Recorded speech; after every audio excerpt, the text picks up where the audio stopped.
আসসালামু আলাইকুম। 18,000 কর্মীর থেকে মাত্র 500 কর্মী নিবে তারা নভেম্বরে। যারা নতুন করে মালয়েশিয়া যেতে চান আজকের এই ভিডিওটা তাদের জন্য।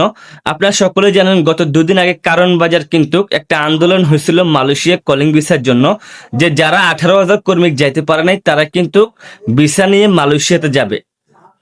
এখন বর্তমানে আপনার নতুন একটা আপডেট যে ওই 18,000 কর্মী থেকে 8,500 কর্মী মালয়েশিয়াতে যাবে। তা এখন না, অক্টোবরে কিন্তু যাওয়া শুরু হবে। এখন শুধু মাত্র 500 লোক মালয়েশিয়াতে যাবে, তা নভেম্বরে। তো আমাদের প্রশ্ন হয়েছে এই 18,000 কর্মী কি অবস্থা হবে, তারা কি তলে যাইতে পারবে না? এই 500, 1,000, 2,000 করে কবে নিবে তারা? তারা কি 2-1 বছরে নিতে পারবে?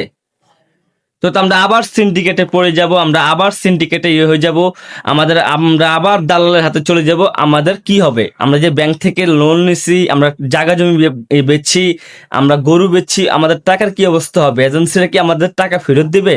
আমরা মালয়েশিয়া যাব না, এজেন্সি কি আমাদের টাকা ফেরত দিবে?